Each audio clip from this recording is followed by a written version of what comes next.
Mic'd up.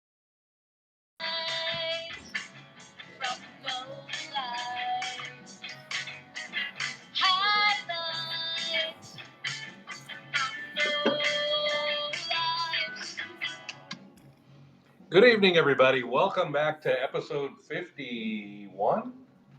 50. Wow. 51. Wow. That's a head scratcher. This show has almost as many episodes as I have years. Anyway, welcome to Highlights from Lowlifes. As you can see, a couple of us are in the same room tonight. That's because Rob Weber and myself are at the Stockton Ports game tonight, enjoying a luxury suite now. And then we're going to go outside and sit in the 943-degree heat to watch Stockton play Fresno. Lucky But in the you. meantime, we're still going to pull off our podcast. We have a pretty interesting topic. He's pulling his podcast. Pull out our podcasts.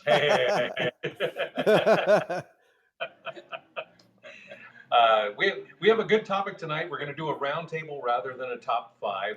We are considering now who is the greatest living Hall of Famer since the passing of Willie Mays. We didn't want to go in with greatest living player because then you get into guys that are still active, recently retired, and the Hall of Fame is sort of the benchmark for the sport. So we thought, let's go with that.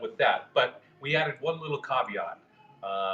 We're going to divide it up into position player and pitcher. So we're going to do a round of talking about position players that we think are the greatest living player, and then we're going to give you our pick from there. And then we're going to do the same thing with pitchers. And in the meantime, we're going to be enjoying some Almanac beer while we're talking about it. So hopefully, if you are watching this show live on Mic'd Up, as you should be, press that microphone button down at the bottom of the screen and leave us who you think is the greatest living Hall of Famer still playing ball today. Chime in during the show. Not playing, still alive. Yeah. Well, whatever. Greatest living Hall of Famer still playing alive. Okay. Still playing his life. You're still alive. Yeah. Still living. Living. Like a There's player and there's flavor too, but you get them. Like chocolate chip doesn't count. So okay. All right. Jeez. Boy, you guys are just so quick to correct. All right. Let's before we go any further, let's start the show. Something in the water in Stockton? I could put that. Remember, Marty, he's pulling his podcast.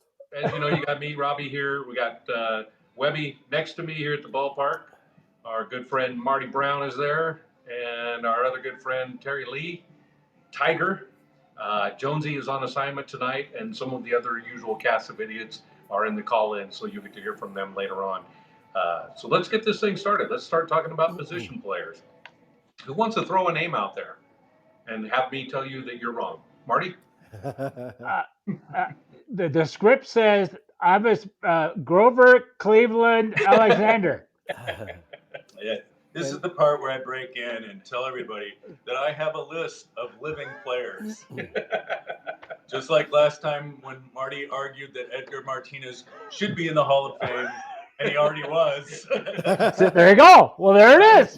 I'm here to correct. And Grover Cleveland Alexander is dead. Oh, Edgar's still alive? And so a qualifier, if the player still lives in your heart, it doesn't count. Hey, got an eraser? Yeah. All right, well, Marty, why don't you throw out a name and let's roundtable it. Okay. I did pulling up different players and looking at stats and things like that. The one that there's some guys with some great stats, some big stats. One have been played well for years and years. But the one that jumped out, and then I kind of qualified why he's a great ball player, but what really put him in the Hall of Fame over the top is probably their performance in the playoffs. And the pulling up the stats, this guy had a batting average in the playoffs of .337 with an OPS of 1.023, and that's George Brett. Interesting pick. Yeah. Huh. Mm-hmm. Like I said, there's some other people that had were played a little longer uh, and had a lot more at bats and hits and things like that. But the one that was, I think, was fundamental to a winning ball club was George Brett. Then on the downside, he only has one title Right. with the Royals. So, but he came out on top. All right. It's not a bad pick. Yes, By any that's stretch. that's correct. It's not a I mean, bad pick. Yeah. we were expecting a bad pick, but Yeah. that was pretty Oh, okay. Edgar Martinez. Yeah. I mean, I'm not gonna lie, I'm a little stunned.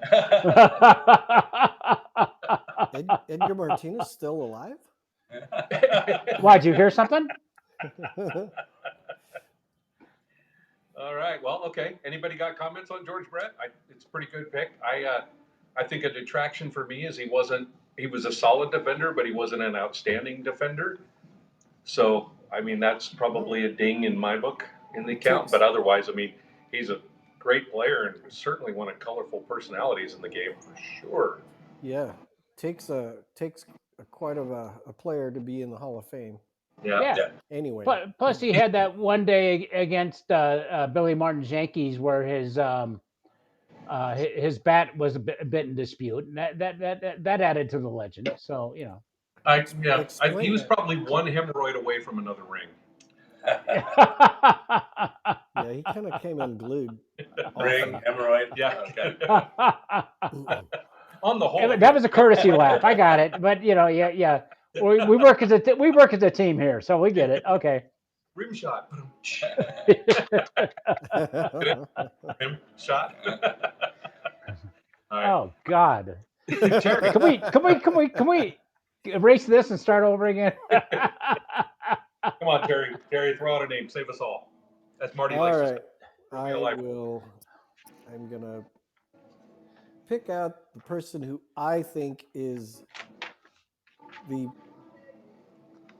Oh man, it's a hard one. It's the greatest Hall of Famer, still living Hall of Famer. There's so many, but I picked the stolen base king with 1,406.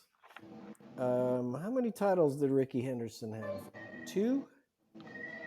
He played with the A's. He played with the Blue Jays, the Yankees. He got bounced around the Padres, Angels, Mets, Yep. Mariners, Padres, Red Sox, Dodgers. I have a personal.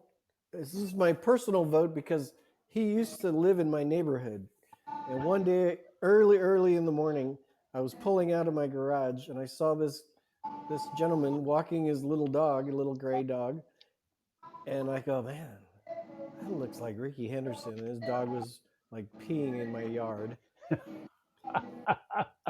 And I drove away and I thought, man, that guy looks so familiar. So I'm talking to my other neighbor. It turns out that it's his son-in-law. And I says, I go, what are you doing? He goes, I'm going to go to the spring training to see the A's. I'm like, oh, cool. You got tickets? He goes, yeah, well, I kind of have an in. I says, well, how's that? He goes, well, my son-in-law is Ricky Henderson, and he's staying with me until his house gets finished in Hillsboro. I'm like, damn, that was Ricky Henderson right in front of my house. He is the only person I know that can outrun his dog. I'm so impressed. So you're saying that because his dog peed on your front yard, that makes him the greatest living Hall of Famer? Yeah, well, besides the, Besides the urine. Well, that's all right. Well, I've seen some of your logic there, Lanterman. I said that's just as good. So what the heck? Besides his 297 home runs, his 66 triples, his 510 doubles, his 2,295 runs, his 1,115 RBIs, but it's his stolen bases. I mean, he's the stolen base king. He's the thief of the diamond thief. He was very much lacking in sacrifice bunts and sacrifice flies.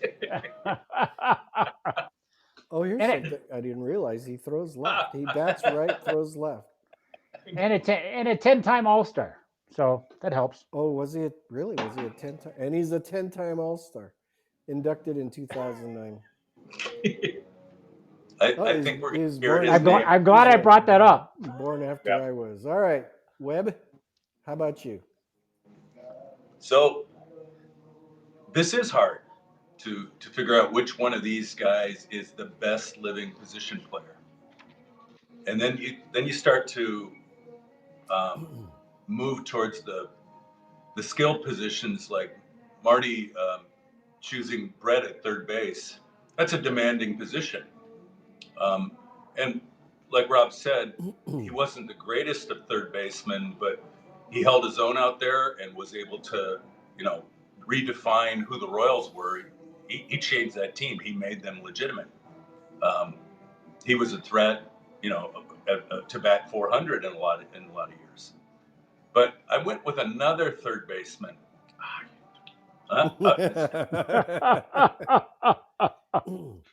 I look at Mike Schmidt and what Mike Schmidt has done for the Phillies. We all remember here in the Bay Area watching Matt Williams come up with the Giants and just struggle.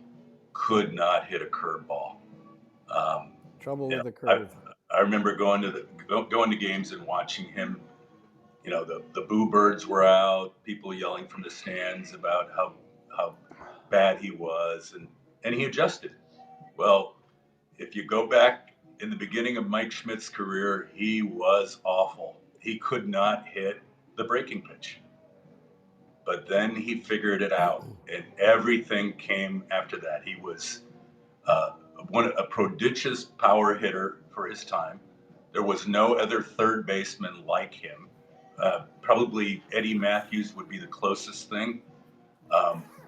He's played with the same team his entire career. Yep. They were always in the playoffs or around the playoffs. And to our fielding adage, Schmidt was a plus at third base. He might not have had the range that George Brett did, but he had a strong arm and he made all of the routine plays. There weren't a lot of errors there. He was not a place that players would choose to hit. So, And he had some Gold Gloves. yeah. He had 10 of them. And he was faster than people remember. He was actually a pretty good base runner. I think the thing with Schmidt too that I like maybe over Ricky. Ricky's a complete ball player, no question. But anytime you hear a former player that played with or against Mike Schmidt, they all say that guy was a great teammate, or I wish I had been on the same team as that guy. He was a good clubhouse guy. He made the guys around him better. He led. He was a good team leader. Even now, all the broadcasters. I mean, he broadcasts, and every broadcaster from every team always stops by the Phillies booth during the broadcast to say hi to Mike Schmidt. And I think that speaks well to his leadership. And Mike Schmidt was the first one. I kind of vacillated between two. So for me, Schmidt was one of the two guys that I was thinking of. Who was the other one? That's a great question. Hey, And that's I- what I'm here for. I really expected Marty to bring this up, but there was one gentleman that completely redefined the position of catcher. Took it from just having a 180 hitter back there that knew how to handle pitchers into making it a dual force behind the plate, a catcher, a hitter, a team leader. He controlled a pretty mediocre pitching staff for a team known as the Big Red Machine, and that would be Johnny Bench. Yep. They didn't have a lot of star pitchers during their time there, and yet they were winning championships repeatedly because of the leadership and the pretty much the on-field coaching and managerial style of Johnny Bench. And one thing I watched, and I mentioned to my wife all the time when we watch games, you watch games now and the guys are always framing and they bring the ball all the way up to the center of the strike zone and they catch it out here and they pull it back into the strike zone. Johnny Bench's whole thing was, and why I think he redefined the position, he always said he tried to keep as much of his glove in the strike zone as he could and still catch the ball. So even if this little tiny corner of the catcher's mitt was in there, he'd catch the ball way out here on the tip and it'd be almost falling out and he'd squeeze that thing but part of the glove is in the strike zone, and that was his style of framing. He was never moving it. He literally was framing it, because you put a frame on the wall and it stays there. That's framing. So, and he was a great hitter, great leader, and so Mike Schmidt and Johnny Bench were the two I went back and forth with, and since Webby had to take Mike Schmidt away from me, Sorry. the next closest guy for me was Johnny Bench. I don't know how you guys feel about Johnny Bench. Let us know. There's no doubt that he belongs in the top four. Again, and kind of the rationale that to be a little different. I looked at again how do they perform in the playoffs, and in 45 games in the playoffs, Johnny Bench's batting average was 266. Not bad, but again, he was just part, especially the Big Red Machine. Everybody was hitting the ball, so he just had to support what was already happening. He didn't have to be the big clutch hitter, the big home run hitter. So I concur. He definitely is in the top three. Okay. Yeah, the other thing about Bench was at a certain point in his career, they couldn't afford to sit him down to rest as a catcher. On the days that he didn't catch, he was playing third base or first base or even some outfield. Played a lot of third base, actually, when they needed him to. And he wasn't bad. And you see that a lot of times. Catchers that do play the field end up at third base or first base. Right. He comported himself well. So, Terry, thoughts? That's pretty good considering pitchers don't even hit anymore. Yeah. All right, so we got some good names. Now, anybody got F- wild cards they want to throw out? I'm going to throw one out. And I thought about this guy. His overall numbers aren't amazing. They don't blow you away. But I look at a guy that came up as a shortstop, won some gold gloves as a shortstop, and then mid-career went to the other, probably the most important outfield position in center field, and won more gold gloves. Robin Yount. For a great player to make a mid-career transition between probably the two most important positions in the field besides catcher, I think that's pretty amazing. So he's kind of my wild card dark horse in the position player world. Right. Just a good athlete. Yeah. Yeah. The things I have circled for this guy that blew me away, and okay, maybe again, looking at him, he only played in 14 playoff games. But he was a stalwart.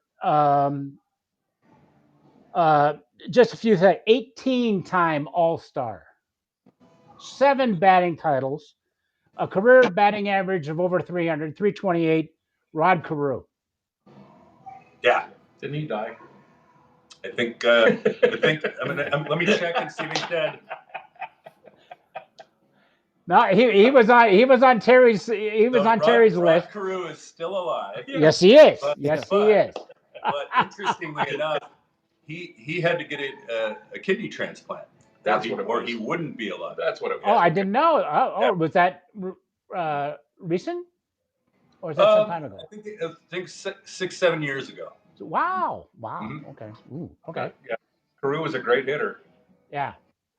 And I think he played his. Didn't he play? I think he played his entire career with the Twins, didn't he? No, he was with the Angels too. Okay, with the Angels. Okay. Yeah. All right. I think. Okay. So guys, one of the questions I asked myself when we put up this, what would Willie Mays select? Who would he select? Oh. And I think, and even Hank Aaron would probably make the same selection. They would probably gravitate towards somebody who played the game like they did. Which would mean that somebody who's older, because the game has changed. I think good point. The closest guy to them is Ken Griffey Jr. Oh, yeah. So that's your dark horse wild card. That's right. Ken Griffey Jr. wild card. Mm-hmm. You took Schmidt for me instead of taking Griffey. I want. I stay with Mike Schmidt because It's yeah, a- Do we need to separate you guys in You know, separate it's a- suites you know now? what? This isn't going to be a big thing, it's is going it? to be a total hissy fit here in a You second. know what's amazing is when you guys are Briefs. sitting next to each other, he could actually slap you. Yes. Three more of these, and he's getting canned. Yeah. Oh, Terry, but he He slapped can me give before you- the show. He can give you the. He can give you the. Oh, there you go. So Pulling Ken the Griffey podcast Jr. and was slapping before the a show. primo defensive center fielder, just an excellent center fielder. He made catches that somebody like only Willie Mays could make. In terms of power hitting left-handers, there's not too many that are like Ken Griffey Jr. He had that sweet swing, and when he hit a ball, you knew it was gone. He had injuries in his career that slowed him down, but he's comparable to Mickey Mantle in that you always wonder what could he have done if he didn't have the same all these injuries towards the end of his career. Any world champion World Series wins? Well, you guys always talk about that. I like to think a player can only be responsible for himself. He can try to make his teammates better, but Ken Griffey was on the Seattle Mariners, perennial losers, and he finally got them to the playoffs against the Yankees. They won 116 games. Yes, That's Yep. not perennial. but it's Yeah. because of him that they became the good team. Okay. All right. Nope, So it's a he good was- pick. It's a he good was pick. He was a deciding factor. Yeah. Yeah. My second was Johnny Bench. So Okay. Yeah, I think Marty's right. He's definitely a top three guy in the conversation. And he might be, Joe Morgan was sort of unofficially the spokesman of the Living Hall of Famers. And Johnny Bench might be that guy now. But at the Hall of Fame weekend, there's always the one guy that is kind of the leader of that group. And when they do stories about the Hall of Fame, he seems to be the guy always speaking. I think Johnny Bench is kind of taking that guy. So we can give him that chairman emeritus position. and our buddy Doug says Johnny Bench too because he's a catcher. That's the toughest position. And Oh, no, speaking of Ricky Henderson, because Doug is a catcher. speaking of Ricky Henderson, this Saturday at the Fords game here at Banner Island, it's Ricky Henderson bobblehead night. Oh wow! So and on top of that, Is his little Cecil dog? Fielder will be here in person signing autographs. Is Cecil Ricky- Fielder. Is, Big Cecil. is Wow. Ricky Henderson's dog on the bobblehead too? I'm going to pee on the statue and give it to you. And you go, oh, he's the greatest living Hall of Famer. It's a little gray cockapoo, I think. So Gee, check- I'd be there if Saturday wasn't Star Wars night. I'm sure you would. All right. Well, I guess so. That's position players. We've got a pretty good roster of guys. I'm surprised like Reggie Jackson and Dave Winfield and people like that didn't show up. But I guess we got to come to a consensus and say who is the greatest living Hall of Famer position player. I have Mike Schmidt number one out the gate. Rob? He was my number one pick, Schmidt. Marty? Have we done or said anything to sway you? I think Marty's screen is frozen. I'll give him. Let's put it this way. I'll give him a half vote. Okay. I like all right. I like my choice, but I'll give him a half vote. Okay. Okay. still- Fair. I still say Ricky Henderson. Still saying Ricky. Ricky Henderson. All right. All right. I'm sticking to my my front lawn. You should. And I think when we play the user comments, we'll see some more Rickies. I see at least one on here. So Okay. I'm still going to stick with that Mike Schmidt did more. And let me tell you why, because I love this story. Ricky Henderson played for the Toronto Blue Jays. The next year, he played for the New York Mets. And at spring training, there was a guy playing first base wearing a helmet on the field. And if you remember John Olerud, Yeah. he had a skull condition and had to wear a helmet on the field he couldn't take an impact of the ball directly. He had to have a protection. So when he played first base, and he was a really good first baseman, a good player, but he had to wear the helmet. And so at spring training the next year with the Mets, Ricky Henderson walks out on the field and looks at John Olerud and goes, I played with a guy on the Blue Jays last year that had to wear a helmet on the field. And John Olerud said, yeah, that was me. Like, I didn't say Ricky's sort of being in his own world is like the only thing that keeps me from putting him in that group. I didn't say Ricky was the sharpest tool in the shed. Yeah. Because we always talk about Willie Mays and Hank Aaron, how they never missed anything on the field. If something was happening on the field, they were making adjustments on the fly. And I feel like if Ricky didn't know John Olerud was his teammate the year before, we're talking about a whole different. He had a few things. And do you remember the Giants game where Ricky was playing left field for the Padres and they had him asleep in the outfield? They had him standing asleep. Don't forget, this is a whole different generation of player and person and age. There is Hank no Aaron question and Willie Mays. No question about his level of talent, but that's the holdback for me. So it may go to the thing, but I disagree with some of the people that have him up higher. So you're saying that Schmidt is a all-around player, including all six tools. You guys are getting loud over there. No. All six tools, including. All we're saying is he's the best living player in the Hall of Fame. That's all we're saying. Ricky might be the most talented, but Schmidt, in my opinion, is the best. Right. He has the all-around knowledge of being a human being. Well, that's it as a plus.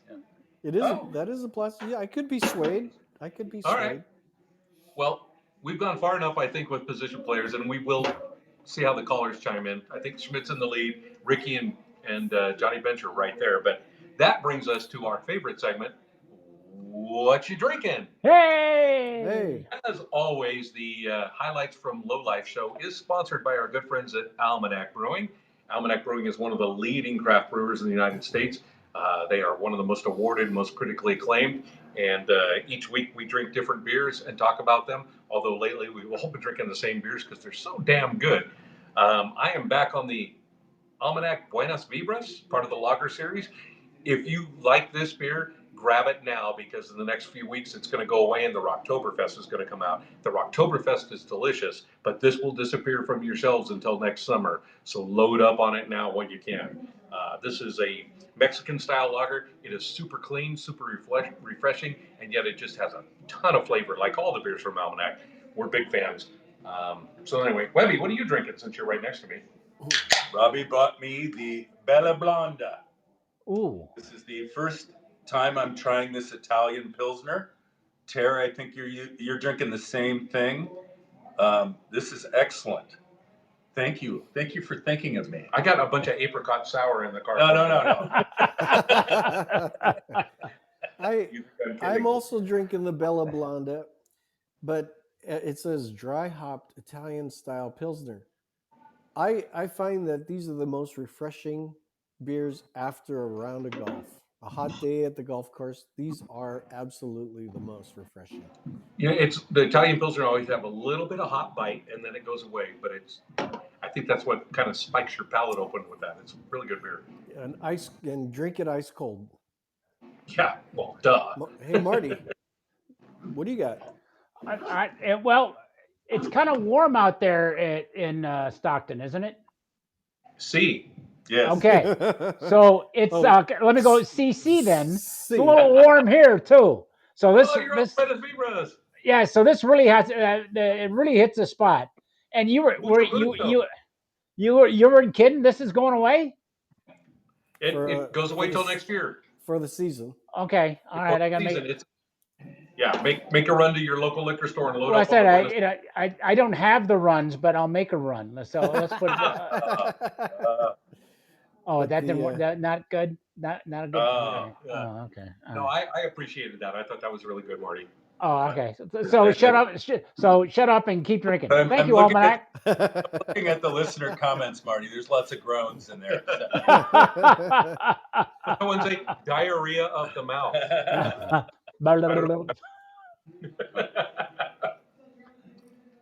So once again, thank you, Almanac. You're Yeah, top notch as always. Thank you. Thank you, Almanac. And if you happen to be in the Alameda, California area, stop by the brewery. I was just there last week, and some of the renovations they've done, they were already amazing. They're even Really? more amazinger. Very cool.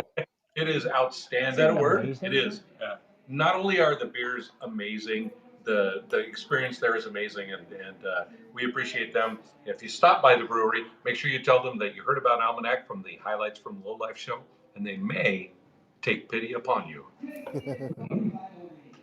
or give you a discount. I don't know. Don't quote me on that because it depends on the bartender. So, all right, that's good. We got our position player. We're sitting it's a kind of close between Mike Schmidt, Ricky Henderson, and Johnny Bench. Now it's time to turn to pitchers, and I think this should be we're going to be all over the board here. So Yeah. sit tight, grab the rails, let's go. Do we want to break this between starting pitchers and relief pitchers? You want to overcomplicate this? All right. No, because then you go, well, Dennis Eckersley was a starting pitcher too. Like nobody's going to name him, but I mean, just for example, he is a Hall of Famer. Yep. And Yes, living. he is. Yes, he is. Yes. And he's still alive. He qualifies. Yeah. Yes. All right. Yeah. Who's starting? Who wants to start? Anybody feeling it? Marty I does. started the last one. Go ahead. Well, okay. I'm not going to pick the obvious one. I'm going to go with the pitcher who actually got to hit the ball. He pitched 5,386 innings. This his all-time ERA was 3.19. It's getting noisy over there, boys. Sorry. Just talk louder. It's about child services and something, so it doesn't affect you. He won 807 games. This is he's got a really good right cross too. This is Nolan Ryan. All right. Inducted Nolan in 1999. He was inducted. He was born in 1947. Did you say, Terry, that he won 807 games? I think that's what it says. Yeah, I don't think Did so. I say no? I don't think so. Wait, hang on. Wins 324. Okay, that's better. 324. 324. Was it 800 something innings? Maybe. Where was that stat? 800 and he played 807 games, and he had 324 wins. His winning percentage is 526. Yeah. He played on some bad teams, and he still pitched. Yeah, He was and on the Angels, Mets, Angels, Astros, and then really shined in the on the Rangers. Yeah. Drew Blood, actually. You mentioned that. Well, because he's such a caring guy. He likes to have opponents close to him. So that's one of my favorite pictures. I was going to say, Robin Ventura. Terry mentioned that he pitched during the era where pitchers had to hit, and I was going to ask you if you remember Nolan Ryan's greatest hit. Yeah. That would be a headlock. Yeah. Marty, how about you? Okay. There were 8 pitchers that on my list that I thought I'd drill into, and the guy I came up with had the second lowest career ERA, and we'll talk about the lowest guy later if you want to. 4 championships, 5 ERA titles, and again in my playoff number, he started 8 games, 4-3 record, ERA of 0.95. Wow. The classic Sandy Koufax. Yeah. Yeah. Yeah, I knew he'd show up. Yeah. That's the obvious choice. Yeah. Yeah. Yeah. Career ERA 2.76. How many games? 397. Yeah, about Yep. basically half of Nolan Ryan. Oh Yep. yeah. But still, Yeah, he's he was lights out, man. But the five ERA titles. I thought that's the big circle in red for me. for me, he's kind of like Dale Murphy and Don Mattingly. He had those 6 amazing years, but he had those other years where he wasn't amazing, and so it's sort of a continuity, longevity thing for me. There's no denying that for one stretch, he's the for those 6 years he's the greatest pitcher that ever lived. But I don't know if it expands out enough to make him the greatest living. But we agree to disagree for now. All right. What do you got then? All right. I'm going to go with the guy that redefined the position again. Just like I brought up Johnny Bench's redefining the position. There's one guy that is the most dominant closer of all time. In that stretch of all the Yankees championships in the 90s and into 2000, the only game that he lost in the World Series, and you were talking about postseason, so I'm staying with postseason. The only game he was lost, he broke the guy's bat on a blooper in the 2001 World Series when Luis Gonzalez shattered the bat and got a little single over the infield. The infield was drawn in a little bit. At any other time, that's an out. And his slider was so devastating. The Yep. way it broke in on that pitch, and every time he ever played. Mariano Rivera for me is the greatest living pitcher right now. I don't think anybody did their job at that position better than Mariano Rivera. So And he was the one with that with the lowest career ERA. yeah. 2.21. And I just want the East Coast to Coast boo guys to know that this really hurts me to pick him. but the stats are the stats. But yeah, Yeah. and for those of you that don't know, most of us played in a Stratomatic league over COVID when nobody could leave the house, and we were just desperate for baseball. And the Korean baseball league was just on way too early for most of us. So we played Stratomatic, and we used Hall of Famers, and I had him as my closer. And I drafted him when everybody thought was way too early. And even though my team did not do all that well, he saved every single one of my games and never gave up a hit. So that alone would be enough in my book.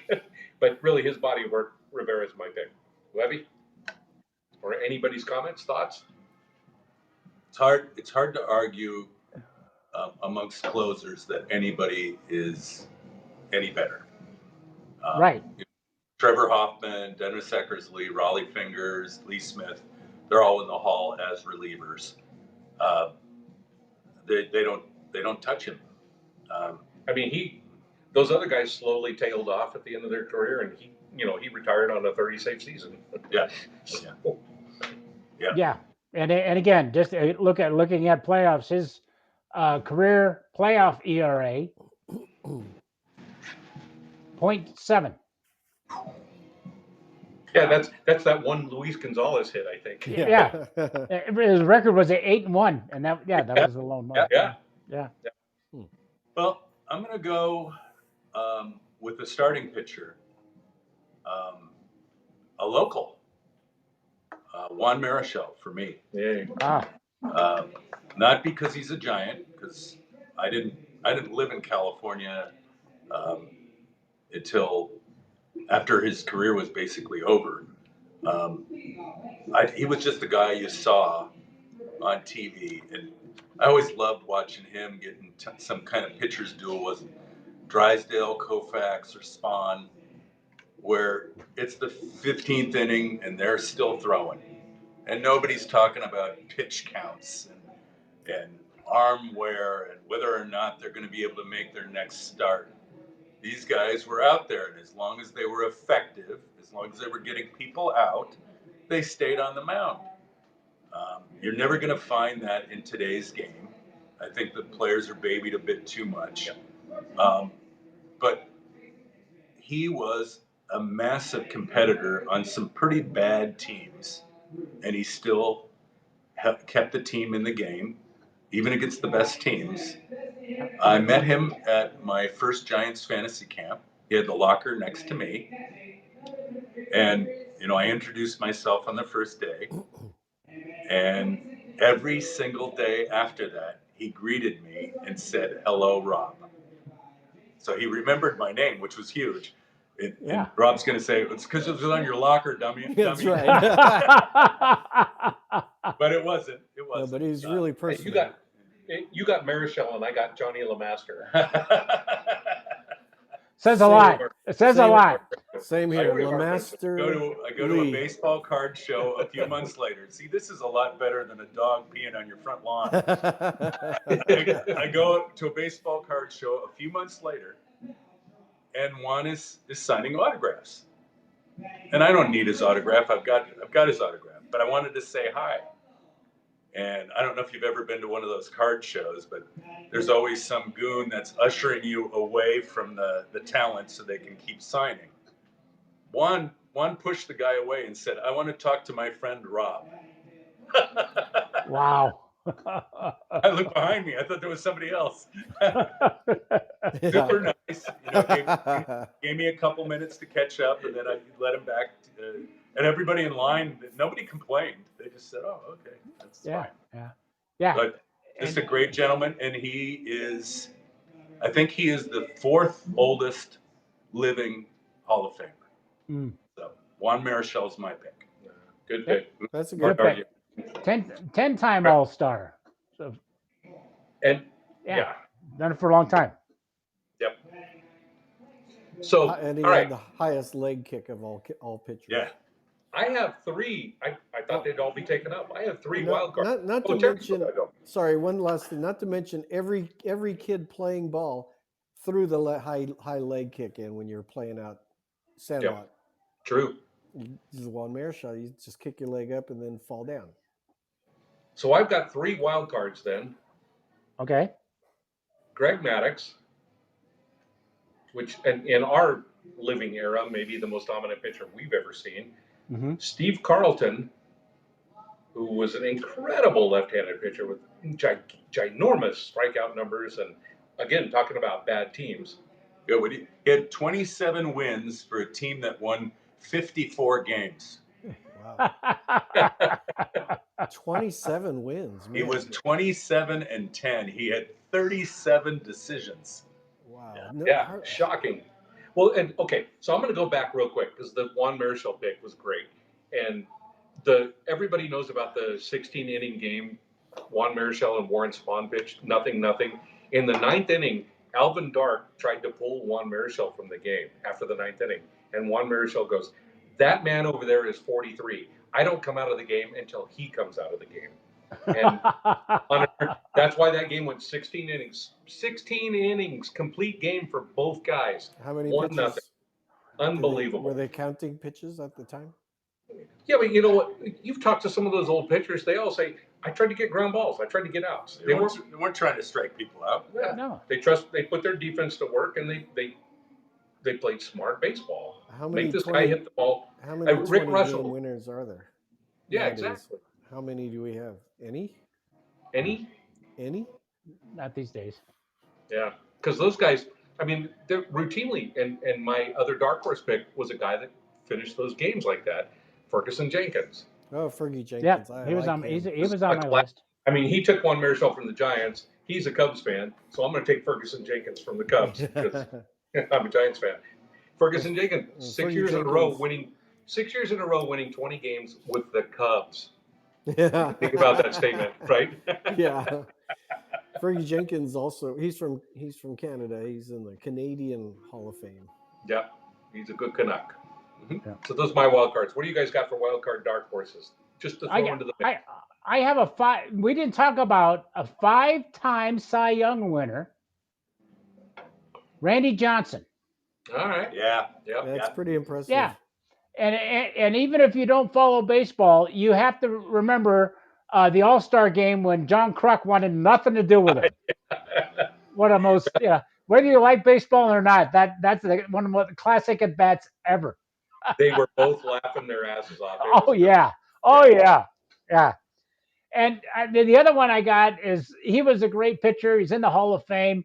And this is kind of a sentimental favorite when I was growing up as a kid in Seattle before we had the Pilots or the Mariners.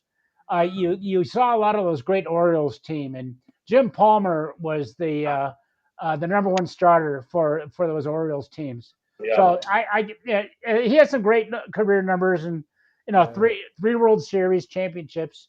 So he's on my honorable mention. And Marty, don't you have a poster of his underwear ad in your bedroom? No, it's right over here. You want to see? No, here. Let me turn the camera. Yeah, like him or not, Jim Palmer was one Yeah, solid Palmer, pitcher. yeah, that's Yeah. a great pick. That didn't even occur to me. Palmer's a great pick. Yeah, Thanks. same here. Yeah, and he's, you know what, a lot like Mike Schmidt. Everybody that talks about Jim Palmer appreciates his approach to the game and what he brought to the clubhouse. Yeah, great pick. Yeah. Thanks. All right. Gee, So we have to pick our pitcher, huh? Nobody mentioned any of the owners or. Nope, we didn't. Or the umpires. Or Any living umpire? Any living Hall of Fame Greatest umpires? living owners.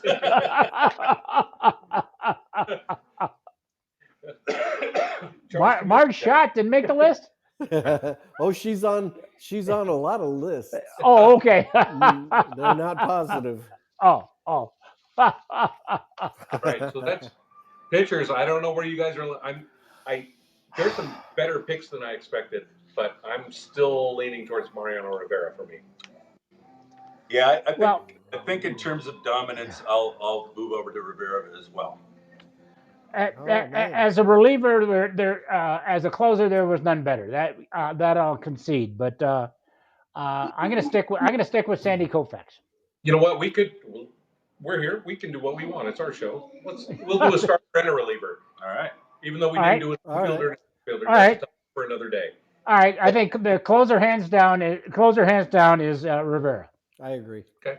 So I got Koufax as a starter. Koufax for. I'm going to go with your Jim Palmer pick. I am too. All right. I'm going with Jim Palmer now. Okay. I'm sticking with Marichal. He was my number one starter. That's a great pick. All right. Yeah. So I guess it's gonna be Jim Palmer then. Jim Palmer. Wow. Okay. All right. All right. I pulled more groin muscles and I don't want to know what practicing like Juan Marichal, but I'll go with Jim Palmer. Hey, less injuries. You pulled groins. Isn't your family company named Units? Now I understand the correlation. Oh, I thought it was Unix. Oh, okay. Unix, yeah. Unix. Oh, is the big unit in this? Yeah. So we've got a bunch of callers, but before we go to the callers, What other shows are on? We're on a little bit of a time limit tonight, so not really. We can show them. We got about 10 minutes here. If Rob and I stand up and take our hats off, the national anthem's going on. You guys talk to yourselves. Got it. All right, we can do that. So I'll briefly tell you about what's coming up on the Mic'd Up Network. Tomorrow night, Coast to Coast Yankees. Boo. They are going to do a special interview with Phil Chelly, who is the Yankees film coordinator for Fantasy Camp and a lot of the other Yankee events. He's been doing it for years, runs his own company, and has been in the video business for quite some time. Apparently, I've been told he'll be telling some stories about the time that the Giants almost moved to Tampa Bay, which is where Phil's based. I remember that. So he's going to tell stories about that, and then his experiences working the Fantasy Camp all these years, the friends he's made, and the work that he does for the Fantasy Camp. So that's tomorrow night at 4 p.m. Pacific on the Mic'd Up Network. If you log in now, you can leave a question or comment for Phil, Mike, and Adam. The only other show I wanted to tell you about is an upcoming show by Jim Darby. Jim just did a show with Jan Stevenson I'm thinking of the wrong show. He's still stuck on Jan. Yeah, I'm still stuck on Jim. Jim just did a show where he talked about some of his great experiences at the College World Series. Now he's going to go back in time and talk to you about the late 80s and early 90s when Easton had their own TV show on the Really? Financial News Network, and they would interview stars, and the stars would tell high school kids what they needed to do to be successful in sports. And they had guests like Pete Rose and John Elway on the show. Ran for about 4 or 5 years, and Jim was heavily involved in this. So on Wow. August 1st, Jim will have a show, and he'll discuss the Easton. It was called the Easton Sports Arena. So he'll tell you some stories from that. Yeah. So look for that in the upcoming show list. And all of our shows are archived, and we'll be back here next Wednesday night for our 52nd show. 1 year's worth of shows. Dang. So. Wow. All right, Robbie. Hey, wake up. Play us some No, comments. but that also means 52 almanac beers. Yeah. Times 3, so you've had 100 and Oh, whatever. that's Oh, like I true, said, we're only allowed to have Actually, one per times- show. Times- Nobody told me you only can have one per show. Nobody said that. That's an average. All right, we do have a few It's the callers. minimum. We have a few callers. JC starting us off. JC here. I took a kind of a different tact with this question. Greatest living Hall of Famers in the Western Division of the National League. The Giants, Juan Marichal. Dodgers, Sandy Koufax. Diamondbacks, Randy Johnson. Padres, Trevor Hoffman.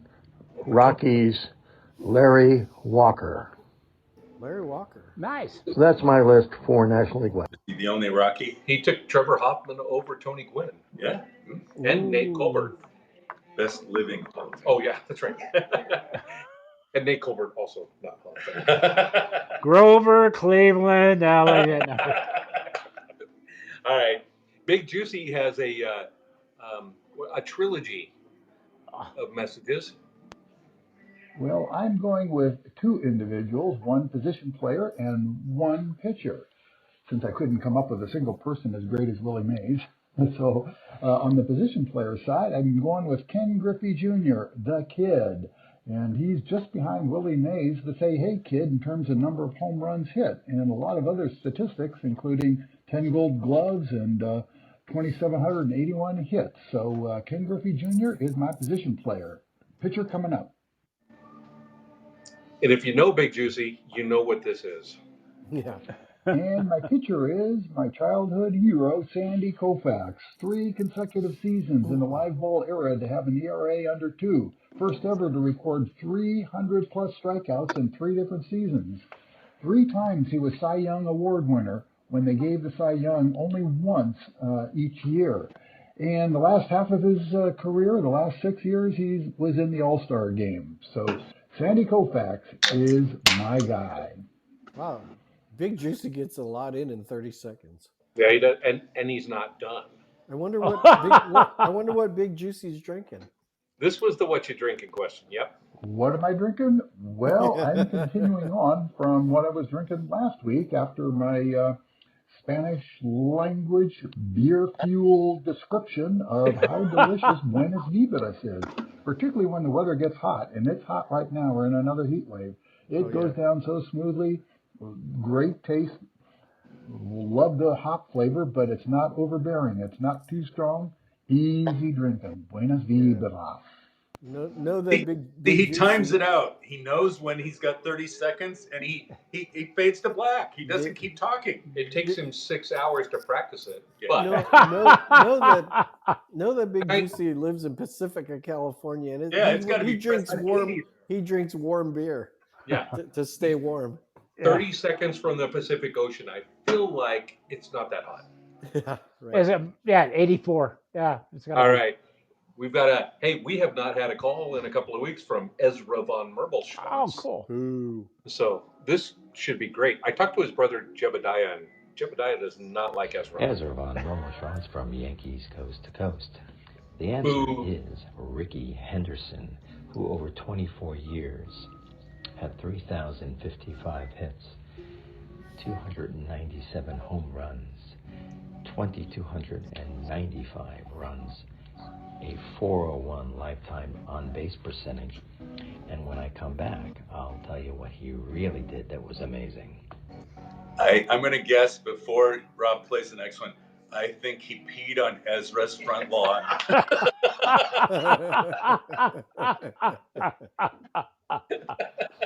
Let's go to the videotape. Ezra back for part 2 on the case for Ricky Henderson. The 1,406 steals is incomparable in any era, but really makes him the most dangerous player of all time when you combine with all of the other skills in his arsenal. He's also 111 WAR, which makes him highest among all the living Hall of Famers. The one knock is that he only hit 279, and that's because he played on 43 teams over the 24 years and had some really stinky seasons at the end. And he can outrun his dog. I think those years with the San Diego Sea Dogs really drowned his batting average.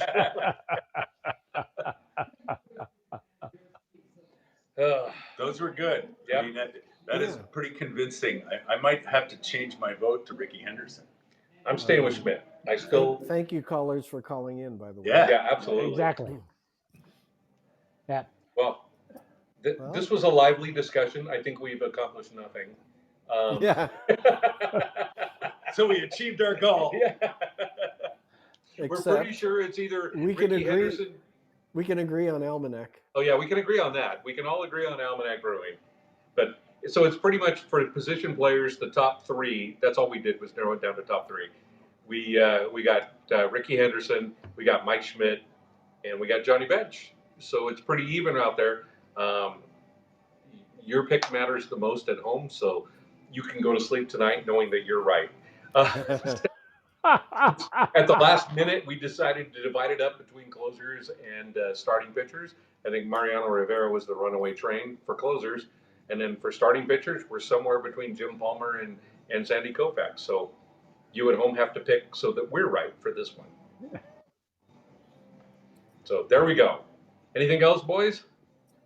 Good show, guys. I enjoyed it. It was fun. That was fun. We'll cover more. We'll do outfielders and infielders in another show. That'll be our way to even it out. Since they got closers and starters, we'll make it evened up. But for now, in that case, Almanac Brewing, Alameda, California, thank you for always being here for us as our sponsors.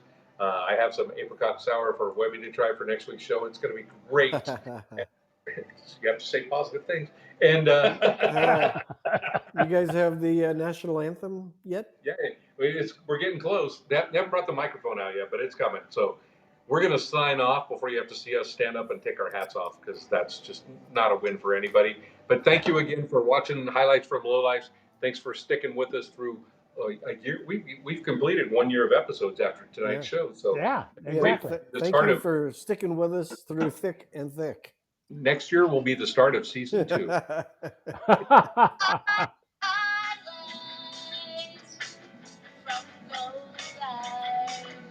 I like the awkward moment where we all just have to sit here and pretend we're happy while the song plays.